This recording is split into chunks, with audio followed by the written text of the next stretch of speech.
napantay ang pagpunta niya dito. Dahil napakilala ko bilang 65 years old.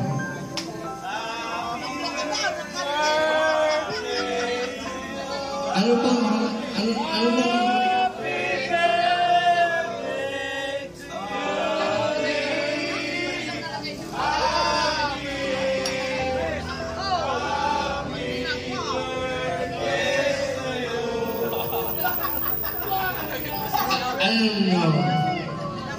kasabi ko ang pinakamahal na kapatid. Romano Gonzaga. Siya na mga pinakamahal ko. Bagamat nangyayari sa kanya bilang ko. Pero araw-araw pinapanalangin sa Lord Jesus. Pag ganun po siya, hindi po siya masamang tao. Siya ay tuloy-tuloy noon nag-aaral kami sa Quiapo. Talagang gagalas namin ng pag-iingat mo. Walang ulam po siya. Pero natawag kami pa rin. Sa makinig ang sikat ang lugoy si Cristo Gonzaga. Talagang kami ang sikat. Ngayon,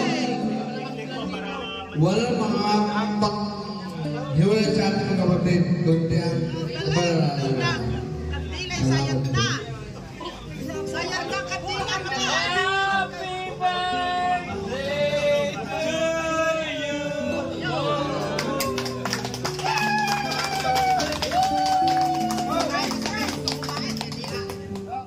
Magandang buhay at sa akin pasalamat ako sa Panginoon siya po ay ibang-iba na ngayon, napaka matulungin, hindi naman na siya nag-iinom ng marami at uminom ay pangalaman lamang ng katiyan. Very good po ang motor na ito. Pinagmamalaki ko sa ngayon. Maaari po ay may kaunting ang kanyang ugali. Pero sabi ko nga sa Panginoon, isa sa pinagdadasal mula noon hanggang ngayon, siya po ay maging maayos ang buhay.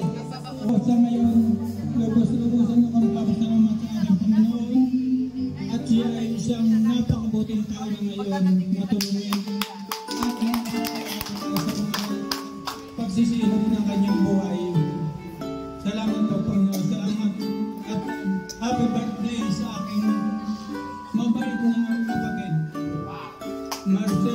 Dr. Marcelo Gonzaga. Alam mo po ito, napakasarap pakinggan ng mga kapatid ng mga kapatid ko. Nakakot si Ate Gloria, Ate Gunda,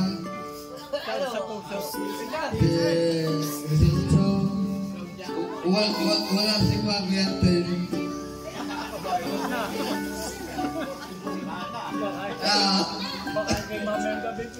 Kaya sa ito, ngayon, sa lahat ng kanto kanina, mga kapatid natin buhay. Napakasarap sa kanila. Hindi mo kaya bayaran.